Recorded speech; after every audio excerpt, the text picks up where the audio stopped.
तो ऐसे 5 बिजनेस में बताऊंगा जो ना के बराबर पैसे लगते हैं। कहने का मतलब 2000, 4000, 5000, 10,000, बस इससे ज्यादा लगाने की आवश्यकता आपको नहीं है फिलहाल स्टार्टिंग में। और इतने पैसे तो मेरे हिसाब से कोई भी लगा लेगा, कैसे भी लगा लेगा। आपके पास लाखों रुपए नहीं है बिजनेस करने के लिए, कोई बात नहीं, मैं खड़ा हूं, मैं बताऊंगा। बहुत अच्छे अच्छे बिजनेस बताने वाला हूं जो बहुत ही कम पूंजी में आपको स्टार्ट करके देने वाला हूं। और आप अपने ही इलाके में रहकर करेंगे, वो उस बिजनेस को बहुत अच्छे से कर सकते हैं। बस आपको हौसला रखना होगा। आपको उस बिजनेस को करने के लिए आपको अपने आप को मजबूत करना होगा। आपकी थिंकिंग अच्छी होनी चाहिए। आपका सोच ही आपके बिजनेस को बड़ा बनाता है, ये आपको सोच सही प्रोसेस से गुजारता है। कोई जरूरी नहीं है दोस्तों कि आप परदेश जाएंगे तभी आपको पैसे मिलने वाले हैं। आप अपने घर पर रहकर थोड़ा सा छोटा सा थोड़े से पैसे से ना बढ़ के बराबर पैसे से लगा के आप ऐसे से बिजनेस बताने वाला हूं कि कम पैसे में आप अच्छी खासे बिजनेस खड़ा कर सकते हैं। उसके लिए सबसे पहली बात, अगर आप पढ़े लिखे हैं कोई और आप बेरोजगार घूम रहे हैं तो आपको शर्म तो छोड़ना ही पड़ेगा। बहुत सारे लोग शर्म की वजह से उस बिजनेस को नहीं करते हैं, छोटे बिजनेस को नहीं करते हैं। लेकिन दोस्तों जितने बड़े बड़े बिजनेसमैन हैं वो लोग छोटे बिजनेस से ही स्टार्ट करते हैं। बहुत सारी ऐसी कंपनियां हैं जो फूड से रिलेटेड प्रोडक्ट्स बेचती हैं और अच्छी खासी करोड़ों की कंपनी खड़ी हुई है। तो ऐसे 5 बिजनेस में बताऊंगा जो ना के बराबर पैसे लगते हैं। कहने का मतलब 2000, 4000, 5000, 10,000, बस इससे ज्यादा लगाने की आवश्यकता आपको नहीं है फिलहाल स्टार्टिंग में। और इतने पैसे तो मेरे हिसाब से कोई भी लगा लेगा, कैसे भी लगा लेगा। अगर इतने भी पैसे नहीं हो रहे हैं तब भी आप बिजनेस कर सकते हैं। ऐसा नहीं कि नहीं कर सकते, बिना पैसे का भी बिजनेस कर सकते हैं आप। लेकिन उसके लिए स्मार्ट वर्क चाहिए, आपके दिमाग का काम है। यहाँ पे 5 ऐसे बिजनेस जो आपके काम आने वाली है। आप अगर कर रहे होंगे तो उसके लिए भी आपको बहुत अच्छा लगेगा, और अगर नहीं कर रहे होंगे तो आप अगर सोच रहे होंगे तो उसको कर लीजिएगा। मैं जो बिजनेस बताने वाला हूं, पहला बिजनेस है दोस्तों नारियल पानी का। नारियल पानी का बिजनेस आप कर सकते हैं। आप सोच रहे होंगे मैं माल कहां से लाऊंगा, नारियल पानी का बिजनेस तो आपने बता दिया, तो माल कहां से लाऊंगा? तो माल आप ला सकते हैं दोस्तों आंध्र प्रदेश से, केरला से। यहां से आपको बहुत ही सस्ते में ये चीजें मिल जाती हैं। 10 रुपए 15 रुपए केजी के हिसाब से मिलते हैं। अगर आपको नहीं पता तो आप डी मार्ट पे जाके और आप देख सकते हैं, रेट देख सकते हैं। जिसका भी रेट अच्छा लगे वहां से आपको परचेज करना है। कोई जरूरी नहीं कि आप जाएं, अगर जाके खरीदते हैं बहुत अच्छी बात है। क्योंकि अगर आप आपने देख के अपनी आंखों के सामने आप प्रोडक्ट लेते हैं तो वो प्रोडक्ट आपका बहुत ही अच्छा होता है। इसलिए मेरा सजेशन यही रहेगा कि फर्स्ट स्टार्टिंग में अगर आप शुरुआत करते हैं तो सबसे पहले अपनी आंखों के सामने उस प्रोडक्ट को देखकर परचेज करें। तो आप सबसे पहले, आपको जानकारी नहीं है तो आप जहां मैंने बताया वहां से आप सर्च करके देख लेंगे कि नारियल का रेट क्या है, होलसेल कितने में हमको मिलने वाला है। उसके हिसाब से एड्रेस वहां पर होता है, वहां से आपको वहां तक जाना रहता है। वहां से जाने के बाद आप ट्रांसपोर्टिंग के थ्रू आप उस माल को अपने पास ला सकते हैं। एक बार में लाने के लिए आपको कुछ पैसे तो ज्यादा ही लगते हैं दोस्तों। देखिए बिजनेस करने के लिए कुछ पैसे तो लगाने ही पड़ेंगे, जैसा कि मैंने बताया कि 5,000, 10,000, 20,000 इस तरीके से आपको लगाने ही पड़ते हैं।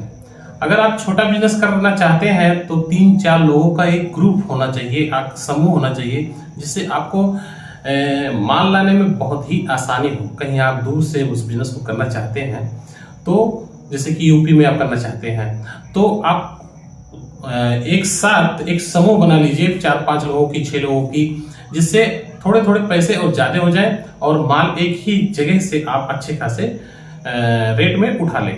ये ऑप्शन आपके लिए बहुत ही अच्छा होने वाला है। फिर अगर आपको 10 रुपए पीस के हिसाब से मिलता है तो आप उसको 30 रुपए, 40 रुपए, 50 रुपए, 60 रुपए, जी हाँ दोस्तों 60 रुपए का एक नारियल पानी मिलता है। वहां पर आपको क्या करना है, एक पाइप लेना है, जो प्लास्टिक के पाइप आते हैं, छोटे छोटे आते हैं, उनको उसमें डालना है, कटिंग करना है। ये सब तो आपको आना ही चाहिए। और ठेले पर लगा लेना है। ठेला होना बहुत जरूरी है दोस्तों, वो इसलिए जमीन पर आप रख कर नहीं बेच सकते, लेकिन ठेला एक कस्टमर को खींचता है अपनी तरफ। ठेले पर रखेंगे तो कस्टमर आपकी तरफ खींचता है और वहां खड़े होकर उसको पीने में भी मजा आता है, क्योंकि रेडी पटरी पर ठेले पर जो घूमने वाले फिरने वाले होते हैं अक्सर वो लोग उसी जगह पर रुकते हैं। अब बात करते हैं कि हमने प्रोडक्ट ला लिया, लेकिन हमारा लोकेशन कैसा होना चाहिए, क्योंकि सभी जगह पर ऐसी चीजें नहीं बिकती हैं। हर एक चीज का, हर एक बिजनेस का एक लोकेशन होता है।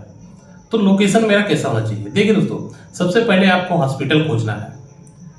अगर अच्छा खासा हॉस्पिटल आपको मिल गया जहां पर मरीज बहुत ज्यादा आते हैं, लोगों को भीड़ आवाजाही ज्यादा रहता है, ऐसे हॉस्पिटल के मेन गेट के सामने आपको बात करके वहां पर ठेला लगाना है नारियल पानी का।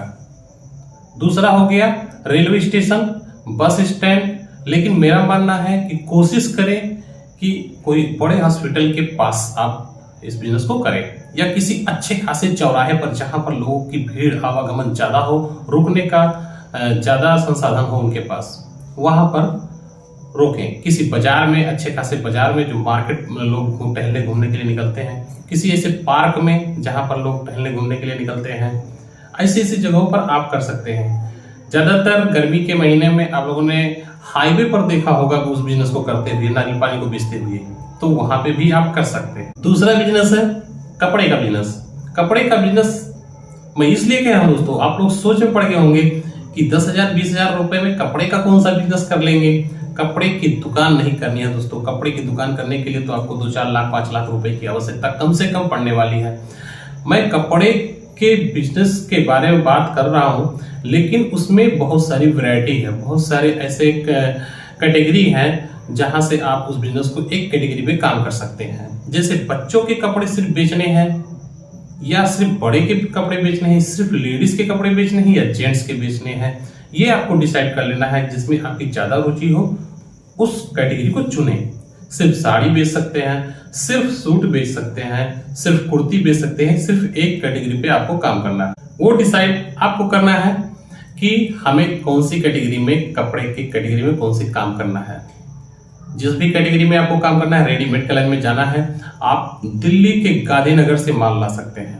आपके पास 10-20 हजार है, कोई टेंशन लेने वाली बात नहीं है। आप वहां पर जाइए, क्योंकि आप ये समझ के चलिए कि मैं फेरी करने वाला हूं, या किसी बाजार में रख के बेचने वाला हूं, या मैं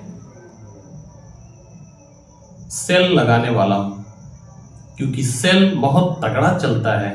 और सेल लगाने के लिए आपको 20,000 का अगर माल लेके आते हैं, कुर्ती या फ्रॉक इस तरीके से, तो आप अगर लगा देते हैं तो 20,000 रुपए में बहुत सारी कुर्ती आती है दोस्तों। आपको सेल लगा देनी है, 50 रुपए 60 रुपए की कुर्ती आती है, आप 100 रुपए में सेल लगा सकते हैं, कम से कम 40% का मुनाफा। आप 100 रुपए की कुर्ती लाएंगे, 150 रुपए की सेल लगा सकते हैं, 150 की लाएंगे 200 की सेल लगा सकते हैं। कहने का मतलब जितनी क्वालिटी आप रखेंगे मेंटेन, उतना क्वांटिटी के हिसाब से आपको बढ़िया माल परचेज करना पड़ेगा। आप मार्केट में उस बिजनेस को कर सकते हैं और आप फेरी पर ले जाकर कर सकते हैं, लेकिन उतने कम पैसे में आप दुकान पर उस बिजनेस को नहीं कर सकते। हाँ, आप अगर गांव में किसी शहर में ऐसी जगह पर रहते हैं जहां लोगों से पहचान है, तो जब आप अपने घर पर लाते हैं उस प्रोडक्ट को, यानी फेरी करने के बाद, तो शाम के टाइम या सुबह के टाइम लोग आपसे जुड़ते हैं, तो आप बता सकते हैं कि हाँ मैं इस बिजनेस को कर रहा हूँ, आपको जो चीजें लेनी है आप हमसे यहाँ से ले सकते हैं, हमारे लायक जो आपके लायक जो कपड़े होते हैं उसको ले सकते हैं। इस तरीके से आपको कुछ ना कुछ कस्टमर्स जो है लोकल में ही मिल जाया करते हैं। तीसरा बिजनेस है चाय का बिजनेस। दोस्तों, जैसा कि मैंने पहले ही बताया है, ना के बराबर लगने वाले बिजनेस। आप चाय का बिजनेस कर सकते हैं, उसमें बहुत कम पैसे लगते हैं। अगर आप बहुत बड़ा होटल नहीं कर सकते तो एक छोटा होटल तो कर ही सकते हैं। 1,000-1,500 रुपए के किराए के मकान में लेकर और उस बिजनेस को कर सकते हैं। उसके लिए आपको, अगर आपको दूध नहीं प्योरिटी मिल रहा है, तो अमूल कंपनी इस वक्त बहुत ज्यादा पूरे इंडिया को संभाल चुकी है, अमूल दूध, तो वहां से लेकर आप चाय बना सकते हैं। और अगर आपको ओरिजिनल दूध मिल रहा है भैंस का या गाय का, तो आपके पास बहुत ज्यादा अपॉर्चुनिटी हो जाता है कि आप उस बिजनेस को बहुत ज्यादा ग्रोथ तक ले जा सकते हैं। चाय का बिजनेस करने के लिए आप किसी चौराहे पर भी, किसी भी चौराहे पर जहां लोग रुकते हैं वहां पर आप खोल देंगे, आपके पास लोग आना शुरू हो जाते हैं। लेकिन एक बात को ध्यान रखना होगा, आपकी चाय की क्वालिटी बहुत अच्छी होनी चाहिए। क्यों ना क्वांटिटी कम हो, लेकिन क्वालिटी एक नंबर होनी चाहिए। आप 10 रुपए की चाय बेचें या 20 रुपए की चाय बेचें, लेकिन क्वालिटी बहुत अच्छी होनी चाहिए। लोगों को लगना चाहिए कि हाँ, चाय बहुत अच्छी है। चाय के दुकान पर आप कुछ ऐसी चीजें रख सकते हैं जिससे साइड इनकम भी माना जाता है, जैसे कि नमकीन रख सकते हैं, कुछ बिस्किट्स रख सकते हैं। इस तरीके से जो लोग खाली चाय पीना पसंद नहीं करते हैं, कुछ लोग कुछ उसके साथ लेना पसंद करते हैं। और हाँ, साफ सफाई का बहुत ध्यान देना होता है आपको। कोशिश करें कि अगर आपने कोई चाय की दुकान रखी हुई है तो थोड़ा म्यूजिक अगर आपके पास चल जाए तो बहुत ही अच्छा होता है, लोगों को सुनने में ज़्यादा अच्छा लगता है वहाँ पर रुकने में। न्यूज़पेपर का होना भी आवश्यकता है, क्योंकि लोग आके न्यूज़पेपर भी पढ़ते हैं वहाँ पर। चौथा बिजनेस है दोस्तों पानी पूरी की बिजनेस। एक छोटे से ठेले पर रखकर आप पानी पूरी का बिजनेस कर सकते हैं। मैं जिस इलाके में रहता हूँ, झांसी के लोग आके रहते हैं, हमारे कमरे के पास में ही आके रहते हैं, ठहरते हैं, और उनका एक ही लीडर है और 10 लोगों को 10,000 रुपए मंथली पेमेंट पर लेके आया हुआ है। और उन 10 लोगों को एक छोटे छोटे ठेले बना के 2,000-3,000 रुपए का छोटा छोटा एक 4 चक्का लगा के, 2 चक्के लगा के, और वो लेकर आया हुआ है। और उसमें वो बहुत सारे ऐसे पूरा फुल भर के और वो पानी पूरी बेचता है, सबसे बिचवाता है। क्योंकि वो बनवाता है वहां, जिस कमरे पे वो किराए पे मकान में रहता है, वहां वो बनवाता है पानी पूरी और सबको बराबर बराबर हिस्से में फुल भर देता है। सबकी जो टोकरी होती है, जो ठेला होता है, उसको भर देता है और उसके बाद भेज देता है। शाम को हिसाब लेता है, सेम उसी प्रोसेस के साथ खुद भी जाता है, ऐसा नहीं कि नहीं जाता है। और शाम के टाइम 10-9 बजे तक बिजनेस करता है। बहुत अच्छा बिजनेस होता है उससे। एक लोग कम से कम 3,000, 4,000, 5,000 का बिजनेस करके लेके आते हैं दोस्तों। और एक दिन का मैं क्या ही बताऊं, आपको सोचने में छोटा बिजनेस लग रहा होगा, लेकिन जब आप सोचेंगे कि ये किस तरीके का बिजनेस है, कहीं नहीं जाना है भाई, एक ही शहर में, एक ही सिटी में, एक ही मोहल्ले में, वो भी डेली उसी जगह पर, उसी लोकेशन पर डेली खड़ा होना है। और वो डेली जाके खड़े होते हैं वो लोग, 10 के 10 लोग जिस गांव में जाते हैं, जिस चौराहे पर, डेली उसी चौराहे पर जाते हैं। लोग उनका इंतजार करते हैं, वेट करते हैं कि वो आएगा, अभी आएगा तो हम पानी पूरी खाएंगे। उसका चलन बहुत ज्यादा है। और आप इस बिजनेस को करके यकीन मानिए, अगर आपने 2-3 ठेला लगा लिया तो 50-60 हजार, 1 लाख आराम से आप महीने का बचाएंगे। ये मेरा वादा है। लोकेशन की बात कर लेता हूं दोस्तों। तो जहां पर लोग आते जाते हैं, जैसे कोई देवी स्थान हो गया, कोई मंदिर हो गया, लोग शाम के टाइम सुबह लोग पूजा करने आते हैं और पूजा करने के बाद कुछ ना कुछ खाते हैं टाइम पास के लिए, तो वहां पर आप कर सकते हैं। कोई ऐसी मार्केट जहां लोग आते हैं घूमने टहलने के लिए, वहां पर कोई ऐसा पार्क हो गया जहां पर लोग आते हैं, पानी पूरी बड़े चाव से खाते हैं, तो ऐसी जगह को खोज लेना है। हमारे जो झांसी के लोग यहाँ पर आए हैं हमारे इलाके में, वो लोग तो हमारे चारों तरफ जितने भी चौराहे लगते हैं, 10 के 10 लोग पहुंचे हुए हैं और उन्हीं का बोलबाला है, बहुत ज्यादा चलता है उनका। 5वां बिजनेस दोस्तों सब्जी का बिजनेस है। आपको उसी मंडी में जाना है, भाव करना है, जिसका सब्जी सस्ता लगे आपको होलसेल भाव में सब्जी उठाना है और लाके आप उसको बाजार बेच सकते हैं, गांव-गांव में ले जाके बेच सकते हैं, आप दुकान कर सकते हैं। आपके पास बहुत सारे ऑप्शंस हैं। आपकी पूंजी आपका तय करेगी कि आप क्या करना चाहते हैं। अगर थोड़ा बिजनेस करना चाहते हैं तो आपको दुकान डालने की जरूरत नहीं है, आप बाजार गांव-गांव ले जाकर बेच सकते हैं। लेकिन अगर थोड़ा और लगाते हैं पूंजी 2-4 हजार, 5 हजार, तो आप उस बिजनेस को मार्केट में ले जाके उतार सकते हैं। और दुकान डालने के लिए आपको थोड़ा सा दुकान की फिनिशिंग होनी चाहिए और दुकान की सजावट भी अच्छी होनी चाहिए। सब्जी रखें। एक बात है आपको ध्यान रखना होगा दोस्तों, सब्जी के बिजनेस में जो हरी सब्जियां होती हैं उनको आपको डेली खरीदना होगा। सुबह 5 बजे मंडी लगती है तो 5 बजे आपको वहाँ पर पहुँच जाना होगा कि हमें हरी सब्जी जल्दी से मिल जाए, जिससे हम अपनी दुकान पर हरी सब्जियों का भंडार लगा सकें। ये आपको ध्यान रखना होगा, हमेशा हरी सब्जियों को ताजा लाना पड़ेगा। इसमें डबल मुनाफा है। 20 रुपए किलो के हिसाब से अगर लाते हैं आप तो 40 रुपए 50 रुपए किलो के हिसाब से कोई भी सब्जी बेचते हैं। हरी सब्जी तो दिन प्रतिदिन महंगी होती जाती है। और आप अगर कहीं ऐसे जो लोग गांव में ही करते हैं हरी सब्जियों की पैदावार, वहां से भी आप खरीद सकते हैं। उम्मीद करता हूँ ये छोटा सा वीडियो को पसंद आया होगा। पसंद आया तो लाइक करना और कमेंट करना। हमारे चैनल पर नए हैं तो सब्सक्राइब जरूर करना। मिलते हैं किसी नेक्स्ट वीडियो में कोई अच्छी सी टॉपिक लेकर। तब तक के लिए नमस्कार, जय हिंद।